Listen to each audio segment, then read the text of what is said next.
Welcome, everybody, to another edition of the Voices of the Voiceless podcast, numero cinco. And this week's going to be a little weird. But before we get into that, let's bring in our esteemed guest who is not eating goldfish like me, Brad Shepard. Brad, say hello to the world from down under in Georgia. Here I am in a very secret remote location in a hotel room in Georgia. And I just want to say I was not able to do the podcast last week, and so I actually ended up going to the emergency room. Is that right? It is. We have some time because we're going to talk lesser raw. Why were you in the ER exactly? I know why, but no one else. So I was having some issues with my stomach, and they went through a bunch of tests and thought I may have appendicitis.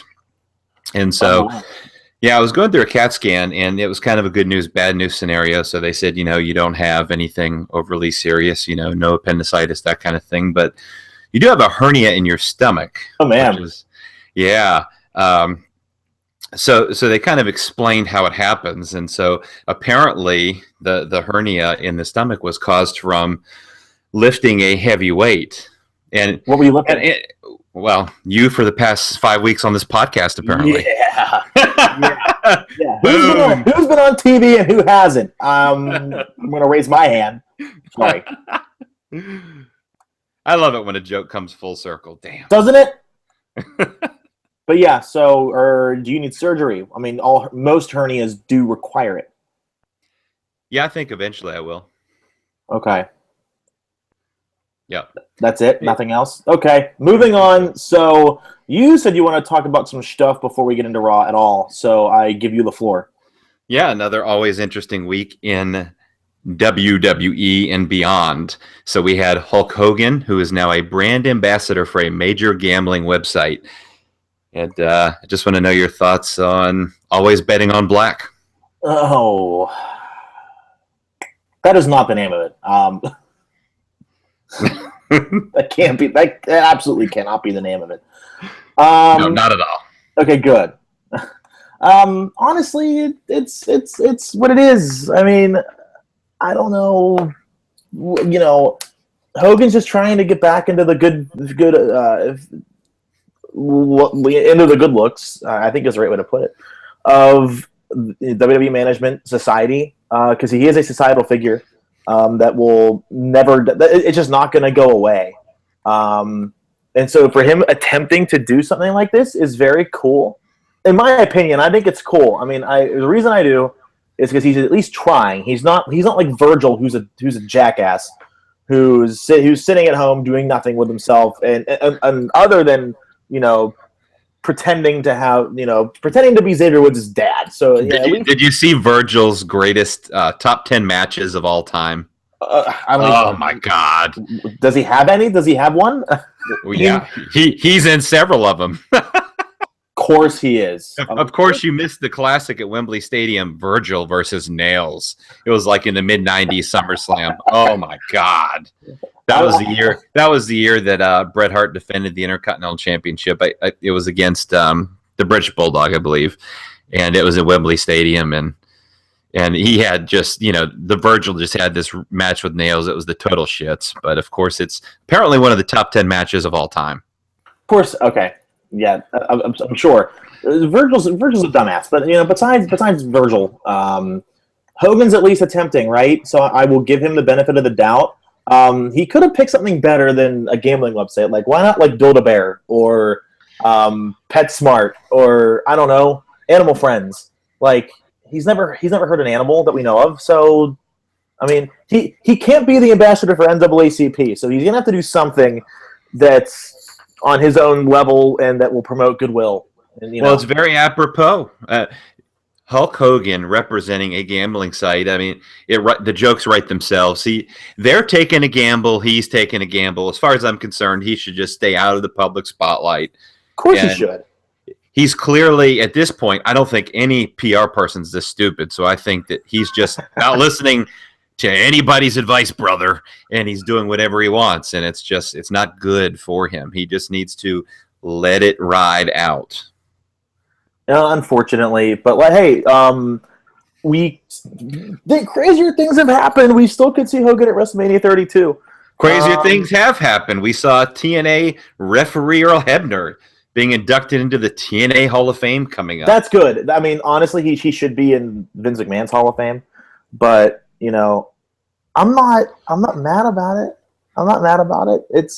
Well, are they running out of people to induct, or do they always have to have a former WWE guy to induct, or what's the requirement here for the TNA for the paper Hall of Fame of TNA that may not even exist soon?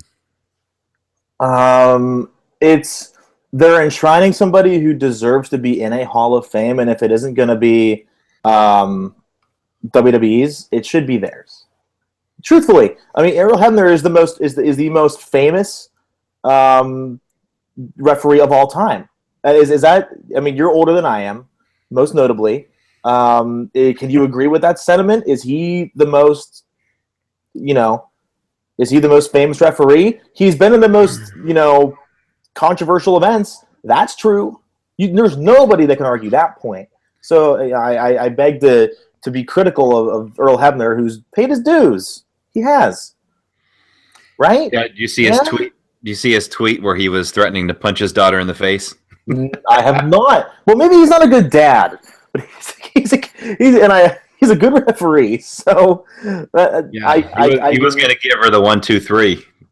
Oh my! Yeah, someone went through digging up his tweets after the announcement. That's the new thing. Of course it is. Is digging up people's social media from the past, when you have no life. And so that's what you do. You dig that up, and then you come back and say, oh, look, you're going to induct this guy in the Hall of Fame, and he wanted to punch his daughter. So, yeah. Oh, yeah. That's so I mean, sad. yeah. I don't know. I mean, he's a dumbass for tweeting that, for thinking that, for saying that. But, give it a rest with investigations of people on social media. Well, duh. I think anybody can agree with that. Okay, well, yeah, we got Hogan out of the way. We got what's his face? He's so important. I forget his name. Hebner. Yeah, him out of the way. DFW International TV distribution deal was announced. I love that. I love that. It was a play on words, so they kind of led you to believe it was a TV deal, and and some of the sites who really are less reputable did report it that way, even though it's totally false. They've hired a company to help them get a TV deal, is essentially the bottom line. Well, that's kind of like, for my friends in Pittsburgh, the Pittsburgh Penguins, I know they have hockey in Carolina, but they suck. The Penguins right now went to JP Morgan, and they're trying to look for a buyer. Money is irrelevant. They're going to get bought. But same thing applies. That's not going to be the people that give them the TV deal, but they're going to help them get it. And will they get it? Yeah. Jeff Jarrett was smart enough to get TNA off the ground and had a couple great years. They're falling flat, of course, but I like the progression that they're going for. Can you be critical of them right now? Jarrett just wants to get his wrestling promotion off the ground.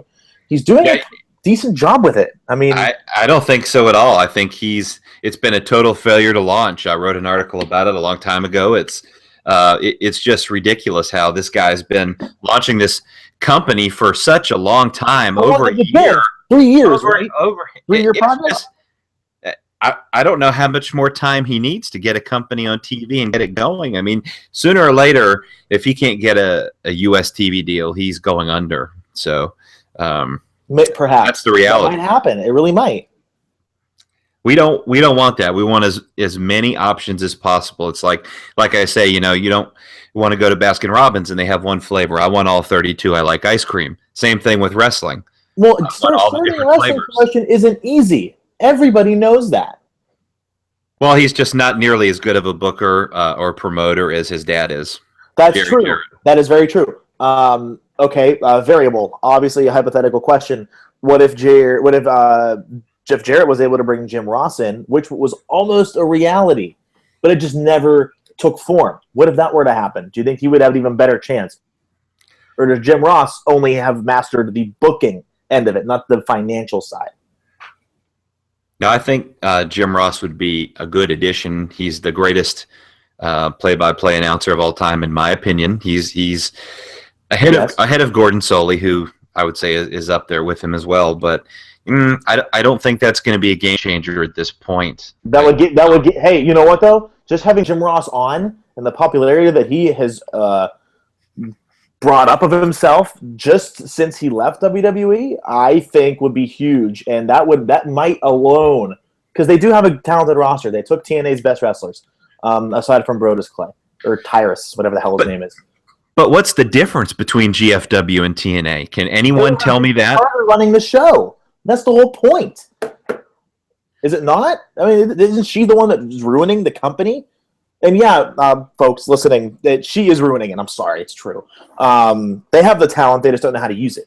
I mean, if you can't really book Austin Aries and Bobby Roode properly, there's something wrong. I'm not saying I would do a better job, but I'd have a better idea of how to use them. Speaking of Dixie Carter, she did an interview with Sports Illustrated, which just came out. You can find the link on my Twitter page at the Brad Shepard, but holy shit. So in this interview, it was completely embarrassing. I mean, she should just be embarrassed as a president, as the person in charge of TNA. I don't know how you can give an interview like this, but she defended Hulk Hogan, put him over as a person, kind of left the door open for his return. I agree with the first one. The second one, not so much. She admitted that TNA will be off Destination America at the end of the year unless a new deal is reached. And I have to wonder were the talent given that information ahead of time. Mm-hmm. I mean, we've known the deal that Destination America wanted to pull them already, September, but it sounds like she may have wiggled her way into another few months before they decide to cancel or re-extend the deal. This sounds like ECW's issue, but ECW knew how to book wrestlers and promote. As far as financial struggles, this is exactly what's going on. Well, she's never seen a wrestling match. Dixie Carter had never seen a fucking wrestling match in her life when she took over TNA. Well, she did watch TNA, but those are semantics. You are right. I just it's too similar to ECW in their financial struggles for it to survive. And if ECW couldn't survive, then TNA definitely can't. Even though WWE was pulling ratings in the high fives, low sixes, so was WCW at that point. But ECW was innovative and revolutionary. TNA has been a shit. It's been a shit. It's been terrible. It has, which is a shame because there are, I can think of 10 excellent matches off the top of my head. Okay, off my top of my head, 5 that I can remember vividly. But there has been some quality matches, and nobody can argue against that. For example, Austin Aries and Bobby Roode at Slammiversary, and that's just one good example. Yeah, they let them go. They did, which is stupid. I'm sorry. Well, they can't afford to keep all these guys. I know. It is what it is now. The financial situation they're in, they're going to lose all of that top talent. Well, why do you think the Dudleys left? Yeah. Well, speaking of the Dudleys, so Dixie comments in this article and actually says, and this is a little gem right here. She comments that they've taken a lot of heat in TNA over bringing in former WWE talent, but that talent's always had a hot run in TNA and then left back to WWE. Now, why the fuck would you say that? That's not that's incorrect. That's not true at all. I didn't see Kurt Angle, and I'm sure there are plenty more. Like Kurt Angle is just the biggest one. But why do you tell the wrestling world, hey, they come to us, they get really hot, and they leave? What a moron! Dixie just, you know how CEOs hire a board of directors. I mean, they oversee the company and say, A, if you're failing, we're going to change it, or B, we're doing great. Let's pump more money into it. Let's go to the stockholders. Everything those are just in financial terms right now. Dixie Carter needed past tense because it's too late. She needed a board to tell her what was stupid and what wasn't. Why didn't she do it? I don't know. Maybe she's dumb. But the fact of the matter is, there should have been somebody telling her, you're doing the wrong thing, stop doing the wrong thing, you're making a fool out of our company, which could have been successful on a minor note. WWE wasn't started in one day. But Well, if she'd like some WWE talent, I've got the perfect candidate to bring into TNA. Don't say it. That Please don't. That's ZZ. Okay, I can agree with you there. ZZ was signed to a WWE developmental deal. Now, there are others getting tryouts this weekend, including some tough enough contestants like Patrick Clark. But ZZ officially signed to a WWE developmental deal. Hold on. Before we get into that, which talents that you know of? Because I haven't heard this. I learned things on this podcast too, just as well as all the viewers. Who are they bringing in for a tryout aside from, like you just said, Patrick Clark? Some of the names that are actually going to the tryout are Samantha Sage. Some of the non-people are Davey Barnes and Don Arner. And actually, Don's Twitter account has indicated that he was flying out there with his ring gear, so he kind of admitted it. But okay. the names are slowly leaking out. But there's some tryouts, and it's said to be a lot of tough enough people. I don't have all of the names, but a lot. Well, I know Amanda is probably filming Total Divas as we speak. Yeah, that's true. She's in. She's signed to a deal. She's filming Total Divas, and I think she's actually replacing Naomi, which is a shame. Naomi and I did watch the first 3 seasons. Naomi and the Uso were hilarious. If from a reality show standpoint. Yeah, I really did enjoy their work together. And they, from what Naomi was, I'm pretty sure she was talking about this. No, they were, a lot of it wasn't scripted with them. They were very organic and natural, which is cool. Anywho, yeah. So like we were saying. Oh, by the way, before we get into Raw, this is from Bleacher Report, who I disdain, but I used to work for them, so I kind of have to enjoy some of their work. This is the headline. Quote, Hulk Hogan desperately needs to step out of the spotlight for the near future, unquote. 100% absolutely correct. Without even reading the article. Who's the fucking Captain Obvious who wrote that? I don't know. Hello! I can tell you. Well, Bleacher Report is what it is, Captain Obvious. But I did used to work for them, so I can't say many bad things. Ryan Dilbert, who is a great guy, so I'll give him a pass. He's a very cool dude. Anyway, so Raw, Monday Night Raw. It's going to be no. Before we get to Raw, what else? I've got to get your take. I want Jon Fisher's hot take on ZZ and WWE. As you know, I was a proponent for Tough Enough. I did. I thought the show was different. I didn't say it was good or bad. It was different. There were some entertaining moments, some terrible moments, some very inspiring moments, and some uninspiring. ZZ, in and of itself, was a very uninspiring figure and an uninspiring character in the entire show. What I think he brought to the show was comic relief, and that anyone can go try out. How low has WWE set the bar now? They want a Santino figure, but here's the problem: they don't need one. And Santino wasn't organically created overnight. It took years because his early FCW promos were Rusev-esque. He was I don't know if he was Russian, how he was portrayed in his FCW vignettes, but he was a brawler and a sumo master. That was his a pseudo, thank you, pseudo like hip tosses and all of that. That's what he was supposed to be doing. But they turned him into a comic sideshow, which I have to admit, I love Santino. I thought he was hilarious. The honkometer is the greatest meter of all time. Yes, it even beats Axel's Royal Rumble count. But ZZ, no, that's dumb. I mean, if they were going to give anybody, it should have been Tanner, who I don't know if he's going to be trying out or not. Tanner was the a million times better the athlete. And ZZ's lazy. He's absolutely lazy. I don't understand why they're bringing him in to be. It's to be Santino, and you know that ZZ has no innate and organic wrestling skill, and to be a quality wrestler in this industry, you at least have to have in my opinion, the God-given talent to do it. Things can be taught.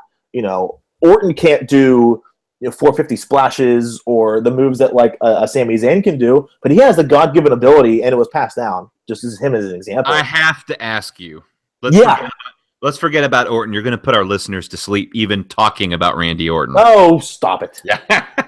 I want to know your opinion, yes or no. Do you think ZZ's tits are bigger than Brie Bella's? Yes or no?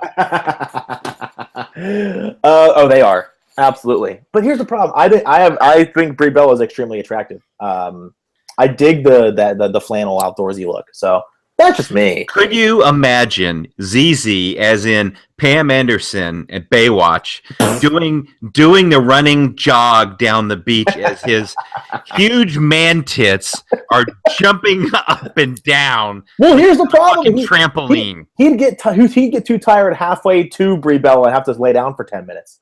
So the scene would get cut short just due to no stamina or endurance. Are you done grilling me? Are you done? Because we have things to do. We have to get to Raw. I'm leaving us 15 minutes for Night of Champions, which I feel like is enough time. So we have about like 15 minutes for Raw. Just so you know, and another 5 minutes to put yourself over. We know you do that at the end of every show. Well, yeah, no kidding. That's the whole point. I am full-fledged heel right now. I talk about Orton. I think Hulk Hogan's a cool guy, and I think Z's no. That's all a joke. So how about this? I'm going to propose something live on the air. Instead of doing the Raw recap through the entire show, why don't we talk about high moments?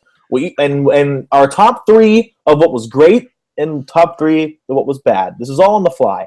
I feel like that would be better. Night of Champions is on Sunday. That's way more important than Raw because Raw had some holes, but it had some great moments too. What do you think? I think it had more holes than Swiss cheese, and I think if we're going to do a greatest segments piece, it's going to take about 5 minutes for me. I didn't say greatest. I said, you have to pick your top 3 things that you enjoyed, top 3, and the other 3 things, so 3 each, 3 that were terrible. I'm letting you start. We'll go one and one, okay? Name a moment that you thought was very good for Monday Night Raw. 3 moments. The New Day. Okay. Okay. The Dudley Boys and the slide trombone. There's my 3. Okay. You got to give some examples. I mean, I come up with a great idea on the spot, and you fill 8 seconds. So clearly, there's a disconnect here. Talk about them, damn it! Clearly, I'm mocking your rules. Oh, boy. You are mocking my rules, brother. That's all that you do, brother. Well, I thought the New Day and the Primetime Players had a good match for the WWE Tag Team Championship. I think the best thing on Raw every week has been the New Day.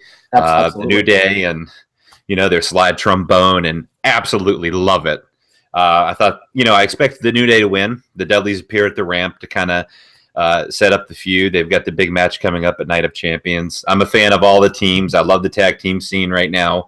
Even those Matadors who turned heel last week for no stupid reason. Wow. All I heard was... I hate that gimmick. It's so dumb. I know. It's just another one of their discriminatory racist type gimmicks. I mean, they're Puerto Rican. They're not Mexican. JBL even made a joke on that Raw about them being Puerto Rican bullfighters, whatever. But, the guys can actually wrestle, especially Primo. So I would love to see him just scrap that gimmick. It does look like they're going to get a gimmick change and hopefully give them an actual character rather than just that stupid bullshit. Hey, maybe we can see Bo Dallas and the Los Matadors in a new gimmick. Who knows? Maybe so. Who knows? Xavier on the slide trombone. He played the Pink Panther theme at one point. That was awesome. It was unbelievable how good that was. I'm sitting here laughing. I was cracking up. My roommate's like, "What the hell are you doing?" I'm like, "You gotta watch this." And he's a casual fan. Was a huge fan when I was a kid. He's my age, so. You can kind of tell where I'm going with this. He was cracking up. So no, everything was great. The Dudleys are always amazing. They are entertaining. They're innovative, even though they're older, but they're still bringing new things to the company that haven't been seen in a while. Yep.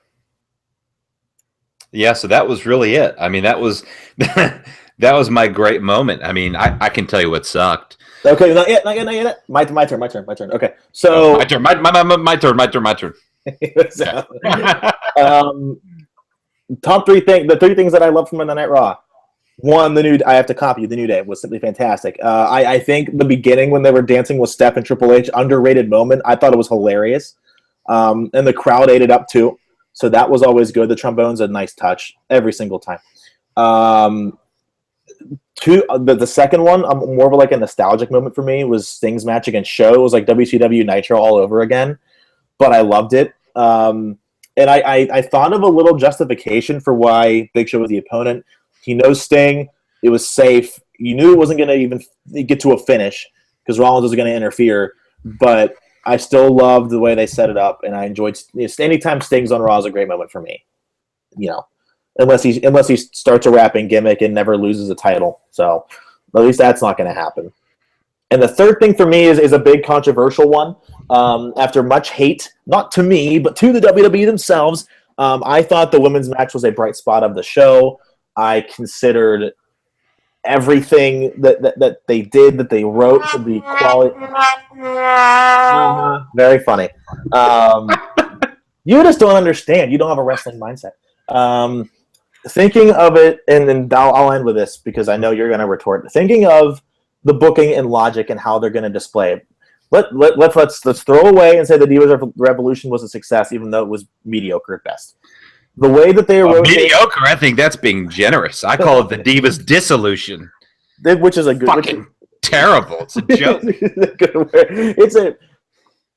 Thinking about it, they want a big moment on Night of Champions. They want to sell the pay-per-view. Sting isn't going to do it by himself, even though that's going to help. Rollins and Cena can't do it either. They're going to need something as a backup to something that really pushed the first hour of the show, which I'm assuming it's going to be like in the first hour.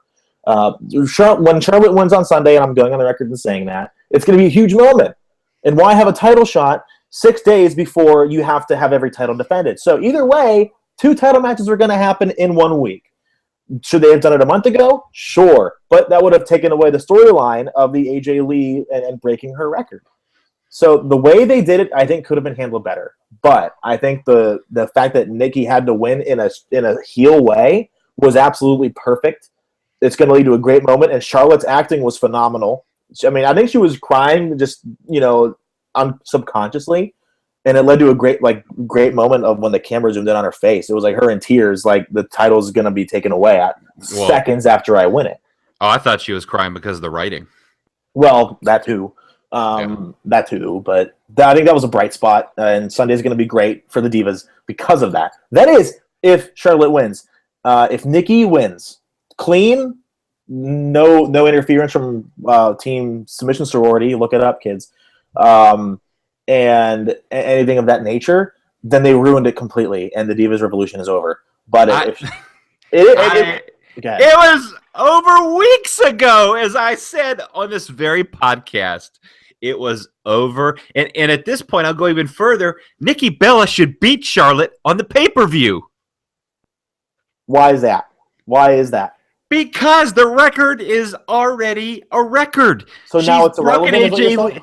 It's irrelevant. The heat on that is gone. They came, they saw, they went, they lost some of the steam, and she might as well face a better suited opponent. Charlotte is not the best worker. If you want to talk about someone who still doesn't know how to do a chest chop, who continually botches the figure 8, and whose only thing she can say is "woo!" No, don't even 20 million times. Have you seen times?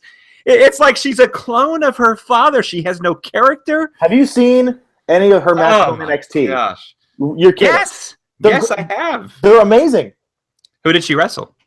Let's see, Natalya, Sasha Banks, Bayley, Becky Lynch, I think Dana Brooke, and Emma at least once, and they were all great. All of them. Okay. How many of them are good workers that you just named? Do you consider Natalya a good worker? I do. Yeah, I do.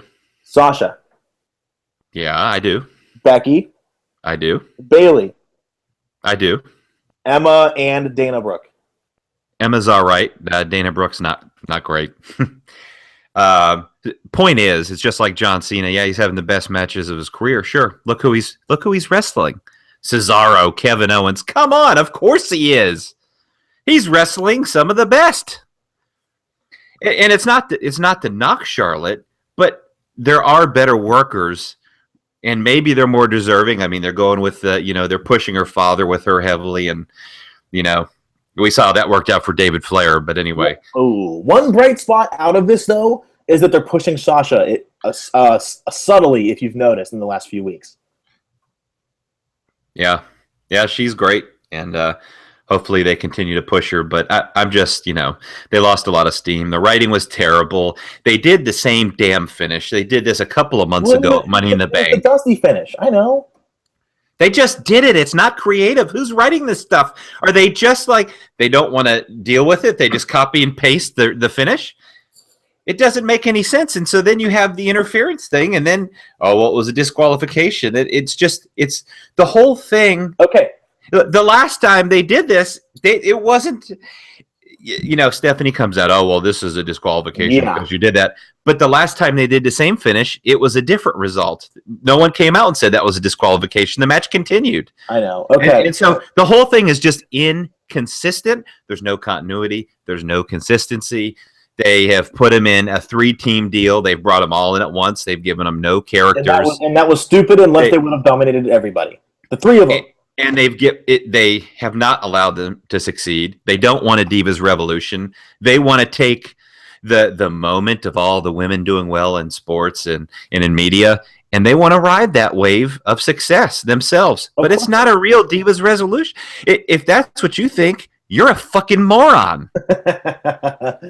Okay, so from here on out, how would you write it? Because the way I would write it is I would have Paige interfere, cost Charlotte the match, or Becky. I don't care. I'd rather see Becky as a heel, honestly.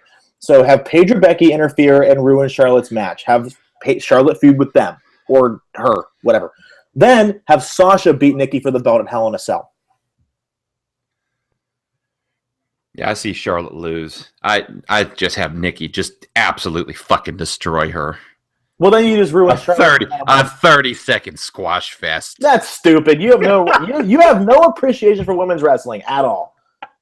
Hey, I was alive when Fabulous Moolah was around. That's fine. But okay. So before we get into our bottom moments of Raw, what's your opinion on the NXT women main eventing the next special in October? I think that's fine. That's it. But you don't have any critique, criticism, anything? No? Snide comments? Zero? No, they're actually going to book them correctly. They're actually going to let them wrestle a long, competitive match. The fans are actually into it because they've done it correctly. And so it's going to be good, and I'm going to watch. It's just that simple. Maybe it isn't that simple to Kevin Dunn. Honestly. Kevin Dunn looks like a fucking inbred. Have you ever seen that guy? Yes. I'll tell you what. If you've got a fireplace, you want to hire Kevin Dunn, the amount of wood he could chop with his buck teeth would save you so much time and energy. Unbelievable. That's so rough. I'm sorry. Okay, bottom moments of Raw. I will start. Number one, The Miz. The Miz, I hope you caught this.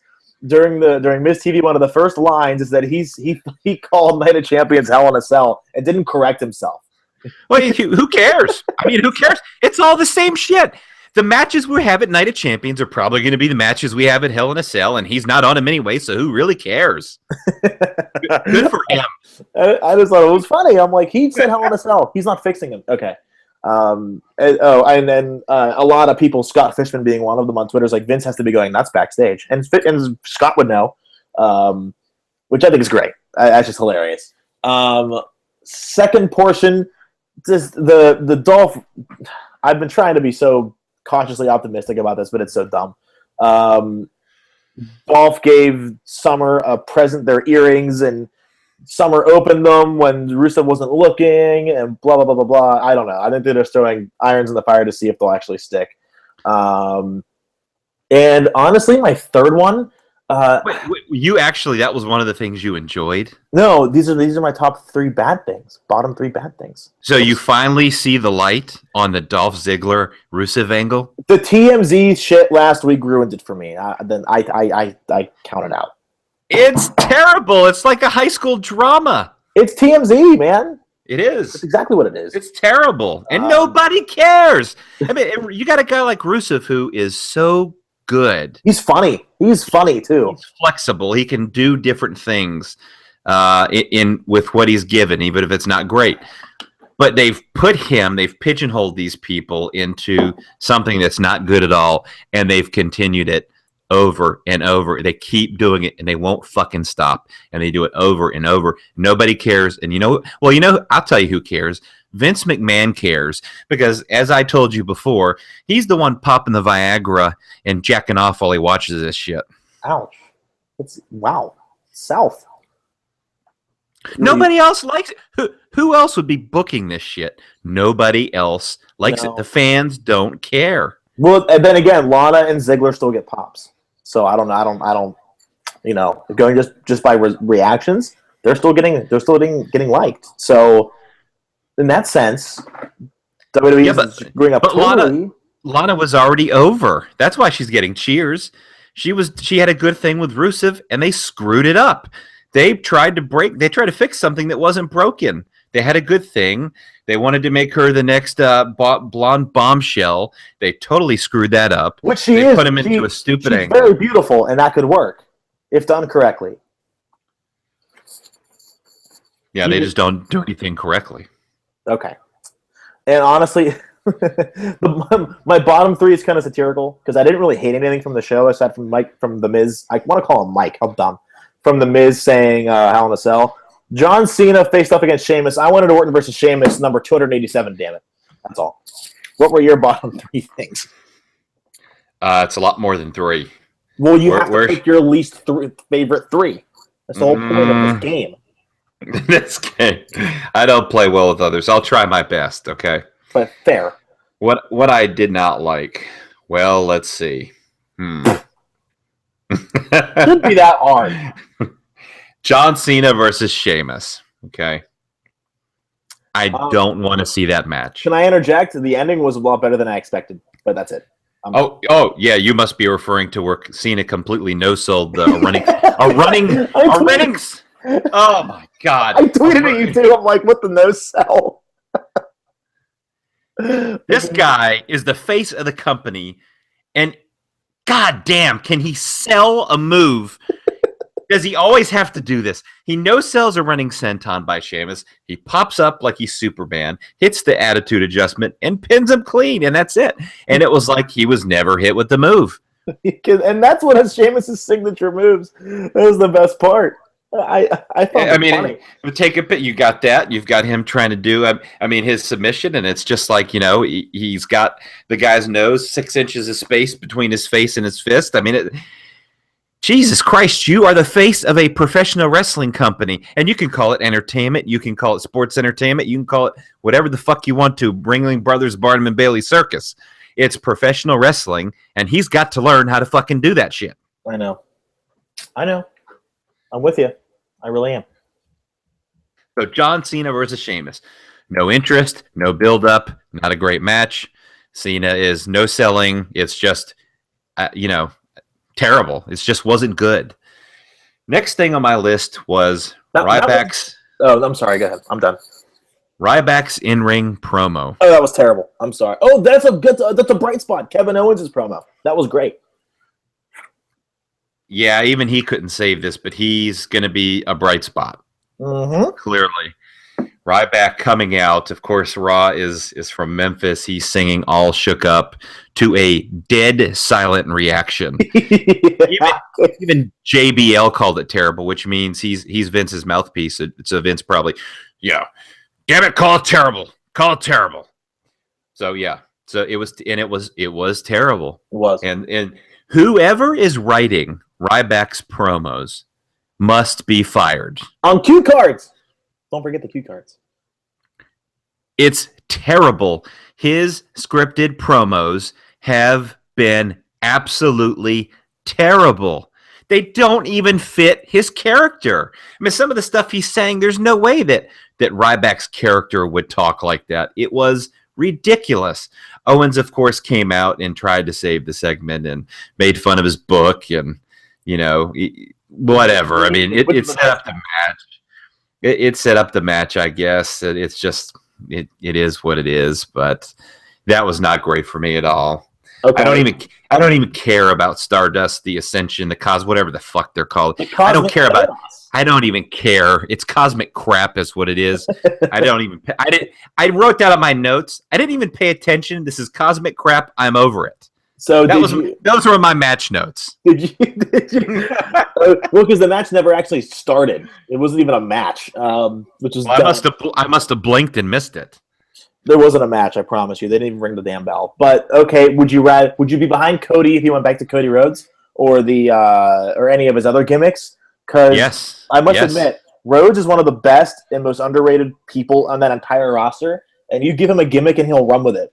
Stardust has been rocky because of the booking that has been done with it, but damn it, is he talented, and he does know what he's doing. None of his promos are scripted, by the way. Let's throw that out there. They're not at all. He does his own material like Bray, which is funny. That's why two of them are two of the best mic workers in the company.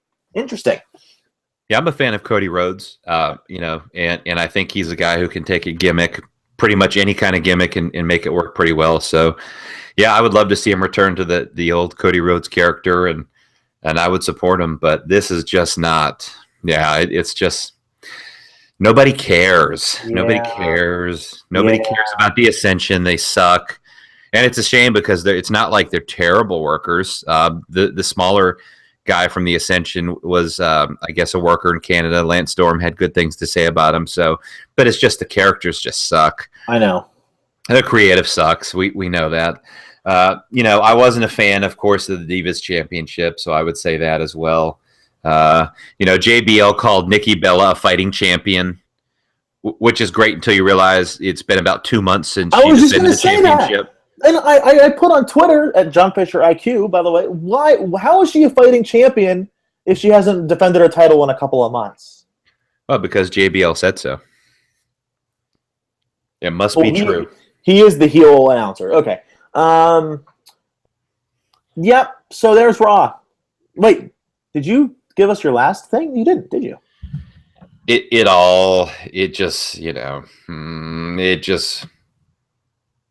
It wasn't good. How about we talk about Cesaro, the burying of Cesaro? Yeah, what the hell happened? They just don't believe in him. So he was the most over. I'm sorry, not the most over. He's top 5 most over in the company. He has his own damn section called the Cesaro section, and they're finally making note of it on TV, which is nice. But so he was top 3 face in the company, just judging by reaction, and they don't do anything. Why not? Yeah, well, he did win here with a distraction roll-up finish, the most dangerous move in WWE. The roll-up. We've seen like 16 or 17 of those this year on Raw alone. It's just absolutely, totally uncreative. Yeah. And then, of course, Rusev is made to look silly after the match. But Cesaro, if you're a fan of Cesaro, don't watch SmackDown. Uh-oh. Don't watch SmackDown. What happened? Tell us. Well, he's got a match against the Big Show, and the Big Show squashes him in 3 minutes, knocks him with the knockout punch, and pins him clean. So there you go. Well, it's a shit show. Okay, moving on to Night of Champions, we have our monthly predictions for everybody. Starting off with, will Cesaro be on the card? You can't predict that. He's not on the card. Yeah, if he is, he'll lose anyway. It's automatic. Sorry, not sorry. And I gotta write these down for my own sake because I'm gonna forget what I predict. Okay, starting with the Intercontinental Championship match: Kevin Owens versus Ryback. Kevin Owens versus Ryback. I predict a new Intercontinental Champion. So do I, Kevin Owens. I don't understand the point of keeping the championship on Ryback at this point. He's had one successful defense after being out for a little over a month. It's been a very underwhelming title reign. His promos have been terrible, which, of course, is creative's fault, not his. But it's just, it's time to move on and give Kevin Owens the ball. I agree. Kevin Owens it is. Okay, the New Day versus the Dudley Boys, and my answer is going to surprise you, but I want to hear yours first. The New Day. Damn it! We agreed. New Day it is. Why do you think so? Well, damn, this is getting boring. I know. I just think the Dudley Boys, I think there's going to be a point where they do win the titles. It's just not going to be at Night of Champions. Nope. I think what we need here is the New Day to get a solid win against the Dudley Boys. Well, okay, I'll ask you this. Is the New Day, is this championship match in a tables match or TLC match? Or is it a regular 3 or 6-man tag? Because that is exactly what is going to change everything. You put these two teams in a tables match or TLC match, Dudley's will win 10 out of 10. They'll actually win 15 out of 10. They're going to win more than the actual matches that occur. but it's a regular 6-man tag, which means you can have a disqualification, which means that's what's that's exactly what's going to happen. New Day wins, retains their championships until we can't have a TLC match. We can't have a tables match. We got to save the tables, John. Exactly. But you do know that if New Day wins on Sunday, the rematch is going to be a tables match. You know that, right? Yeah, that's probably what they'll win, something like that. But yeah, I think the Dudleys do win. It's not going to be here. And exactly. The New Day just lost the straps. They just got them back. And they're hot as hell. It makes no sense for them to lose here. Okay, so this one, Neville and the Lucha Dragons, who are amazing, which you seem to disagree, versus the Cosmic Wasteland. I was wrong, not Cosmic Chaos. That's a ride at an amusement park. Like, which one? Who's winning? I feel like it's fairly obvious, but it is chaos. That's true. And it is a wasteland. This is a wasteland, all right. This is the pre-show match. I do expect Neville and the Lucha Dragons to win. Yep. Stardust keeps losing. The Ascension almost never wins. It's a pre-show match. Usually the baby faces go over, so usually, quote unquote, usually. Yeah. It's just gonna be boring. Whatever. It's like, who cares? Well, that's not necessarily true. I love Neville. I think he's fantastic. He is so short. So is Shawn Michaels. God. Shawn Michaels was at least 5'10" in legit, like, real life. Neville is more like 5'5". He's short. Doesn't matter. I'm 6'6", Jon Fisher. Holy hell, I'm 5'9". Either way, I still, he's very talented, though. I like Neville. Good worker. Prince Puma, Ricochet, whatever. He's better, but they're similar. Those kind of workers, right. But Neville's good. Lucha Dragons I also like, but it's just this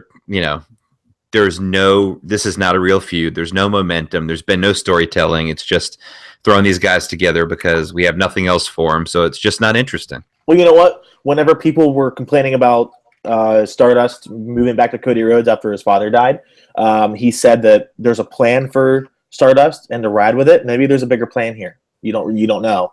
Probably not, but you just don't know. Okay, moving on. Dolph Ziggler. They can't even come up with a storyline a month ahead of time. I don't think there's anything beyond our wildest imaginations here. Unless your name is Roman Reigns or Batista. Next match, Dolph Ziggler versus Rusev. I have Dolph Ziggler with a surprise return from Lana. She will cost Rusev the match, and it will go to Dolph. In an emphatic return with a cast. She might even slap Rusev with a cast. I don't know. My medical background tells me that should not happen. But Ziggler gets the win here. I think it's fairly obvious after the last one ended in a countout, which was dumb. That's all I got for that one. This match will end in a no decision. Again. After Rusev cuts off Dolph Ziggler's dick. Choppy pee-pee on pay-per-view. Kai and Tai style. I think that's what's going to happen. Write that down. All right, so no decision. Moving on. No, I think Ziggler's going to win. Okay. I'm like, hey, who cares? I mean, it's who cares who cares. So this feud is so stupid. It's fucking retarded. It's dumb. It's stupid. Nobody cares. Everyone wants it to end. And it just is what it is. Let's trade wins. Let's do whatever. Nobody cares. It's not exciting. Well, there's Ziggler's his new gimmick, the Dickless Wonder. The Dickless Wonder, Dolph Ziggler. China's this. I'm here to show the world.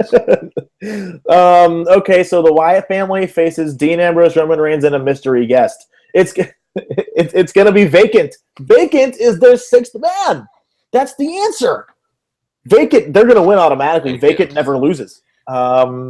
So, no, in all seriousness, it's clearly going to be the brotherhood of not brothers, Dean and Roman, with whoever the hell they're going to be with against the Wyatts. I have them both. Yeah, I'm going to say Dean and Roman and Mr. Mystery Partner. And Vacant. All seriousness, who do you think by the way, Wyatts can't win. Bray can't win 2 pay-per-views in a row. So it has to be Dean and Roman. No. So in that vein, who's going to be the mystery partner? I'm still not siding with Eric Rowan. Like I said, I know the shoulder. He injured his shoulder, if I'm not mistaken. And if that is the case, I know the shoulder very well. He cannot recover fully from that injury in that amount of time. He needs a little bit longer, probably till December, to fully he'll be cleared. Daniel Bryan isn't ready to go, so it can't be him. Rumor has it can't be the Uso. It's not going to be Orton. And the only one that I have is a big rumor going around that The Rock might come back. That would make sense. Yeah. It would make sense, but I don't know. Dean and Roman are going to win no matter what. But as far as a mystery partner, I have no idea who the hell it's going to be. I kind of like it that way. I don't want to know. Yeah, I don't know that The Rock. I mean, certainly it's possible, but I wouldn't expect that. Possible. I mean, it's a lot of things are possible. I could sprout wings and fucking fly up in the air. A lot of things are possible. But every time he comes back, it's for something big. I don't see that being the case here. No. I don't think so. But then again, okay, devil's advocate. They want to sell this pay-per-view. Would it not make sense for them to bring in another huge name like Sting to help sell Night of Champions? Because his name alone would bring in millions and millions of viewers immediately as soon as someone. Yeah, they're not advertising it. Doesn't matter. The power of Twitter, my friend. The power of social media, they'll find out and tune in immediately. Tune in immediately if they don't have the WWE network. Okay. Boom. All right. You got me there. But it's still a possibility to get those network numbers. Still. It reminds me of, they have Sting wrestle on Raw and then they don't advertise ahead of time that Sting's going to be wrestling on Monday Night Raw. But then where does the shock factor go that WWE used to be so good at? But they knew he was going to be in the show, so that wasn't there's no secret there. So why not just promote? You already know he's there. Promote he's going to wrestle for the first time on Raw. Let the people get excited. Let the people tune in. Give them a reason to tune in, not tune out. All right, so who's the third man right now? Well, I'm not sure if I am supposed to say, but I'm the third man. Good, Brad. I'm proud. Yeah, it's my big break. I'm looking forward to it. So clearly, you have no idea either. Yeah, no, I don't. It could be Baron Corbin. It's why bring two young guys up at the same time in the same storyline? That's dumb. That is very dumb. Have you followed WWE Creative? Yes. Yeah, they're very dumb. Okay, if you had to take a guess, who would it be? Honestly, I have to take Orton just because I know The Rock isn't going to be there. So is it? I'm going with Randy. What? Randy Orton? It's not Randy Orton. I hope not. I just reported earlier this week that he's taking time off, so I hope I'm not wrong. Yeah, it's not Randy Orton. It's not Randy Orton. And if it is, then he'll probably just put me to sleep. So. Of course he will. Yeah. You're not going to give me a guess, so I haven't asked you yet. Okay, moving on. The Divas match: Charlotte versus Nikki. I think we kind of already said ours earlier. I'm still saying Nikki via, and I'm going to write this for Twitter via. Submission sorority interference. Look it up, kids. Submission sorority. Okay. That might be the only way we get some interest in this bullshit. Okay. You're right. Maybe. Who's winning? Nikki or Charlotte? Woo! Charlotte. Okay. That's an obvious choice. But I'm going against the grain. Okay. Whatever. No analysis. No why. Who really cares? The revolution's dead. This is just back to the old divas. Whatever. All right, fair enough. And ending in two more matches, both with the same guy. Let's start off with the not main event: Seth Rollins versus Sting. Because no, that is not going to main event the show. I'm taking Seth Rollins. Sting will not hold the belt. He will never hold the belt. I think it is going to main event the show. No, that's not what I'm hearing. I don't know who your sources are. It's not what I'm hearing. I'm hearing Seth Rollins and Cena is closing the show. Either way, Seth Rollins is the main event. So, but you didn't pick a guy. You just think I'm wrong, which is irrelevant because I'm always right. What's happening? I have Seth Rollins beating Sting. He's not winning the belt. Yeah. I've kind of gone back and forth on this. Well, tell me why Sting would win the belt. Why? Why does it make sense? Well, I'm not saying it does, but how many of their decisions really do? Okay. It's not going to be Sting. The fan, the mark in me, would like to see Sting have a moment with the championship, even though his prime has passed him by. Okay, if Sting wins, you need to have Sheamus cash in. And if that were to happen, Sheamus cashing in, they need to have Sting wrestle at Hell in a Cell against Sheamus. Right? No, Sheamus can't cash in. He shouldn't have the briefcase. He's not the guy who should be champion. I really hope he loses whenever he cashes in. But, me too. I am going to pick Seth Rollins for this match. I don't know how it's going to go down. I just think Seth Rollins, when the bell is rung for that match, it will be Seth Rollins with the championship. I agree with you. Okay, Seth Rollins, John Cena. Yeah.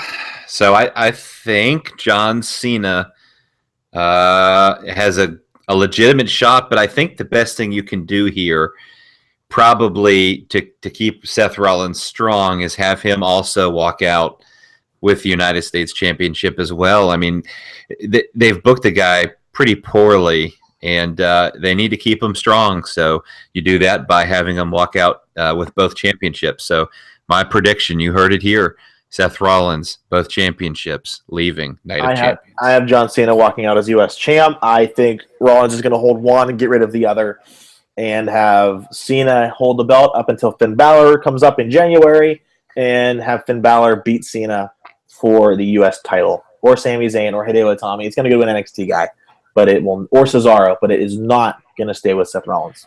Nope, not going to happen. Well, it's whatever. Yeah, but whatever.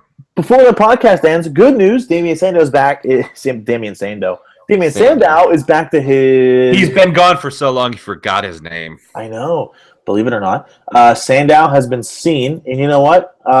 Filibuster, Brad, because I'm going to find an article that is telling me exactly what I want to say.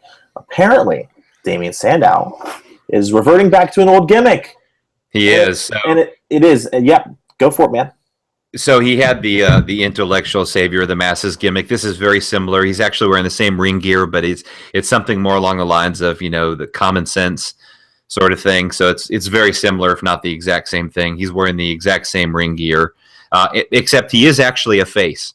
He did wrestle as a baby face. He actually wrestled on, I believe it was Main Event, and beat Adam Rose, who also has a new gimmick, the Party Pooper, which is just another example of how incompetent creative is, taking a guy with a lot of buzz from the ESPN NXT special, someone you want to like, someone with a real interesting personal story, and what do?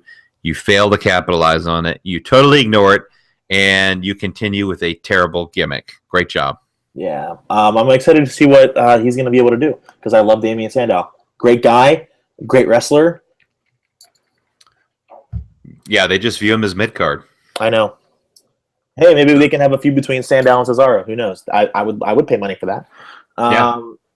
And that's okay. Not everyone can be main event. I get that, but give him some mic time. Give him some time to have a feud that has some emotion, has some meaning, and the people will get behind it. You're absolutely right. So it's 7:30. I think we're done. Brad, do your thing. Okay. Well, thanks for listening. And I know we've been joined also by some of the listeners at topropepress.com. So I appreciate you guys listening. Yes. Saw that on the Twitter machine. So you can follow me on Twitter at @TheBradShepard, TheBradShepard. Listen, the Brad Shepard. You don't have to spell everything out like phonetically. I'm pretty sure Ryback can read it like a little bit. I don't know. Well, I'm missing my cue card, so I can't actually promote myself. You can follow me on Twitter. I'm funny sometimes. You can follow me at Jon Fisher IQ, my first name without the H, Fisher as it's pronounced without a C, and the letters IQ at the end, because that's what I work for. You can do that. And you can also follow Top Rope Press at Top Rope Press. Great website. I heard a few things about them. They're pretty cool. Yeah. But other than that, I think we're off. Next week, we are talking Raw, NXT. Night of Champions pay-per-view results. Yeah. Oh, well, that wasn't like a lead-in for you. Like my cue cards got taken away. See? I'm killing jokes. He's drunk, ladies and gentlemen. I apologize. Yeah, I'm straight edge. I've had a few Pepsis before this, which means I'm quitting the show. See you later. Anyway, we take care, everybody. Same website, same link, same time, same ears. We will see you all next week. Brad, say goodbye. Peace. Bye-bye.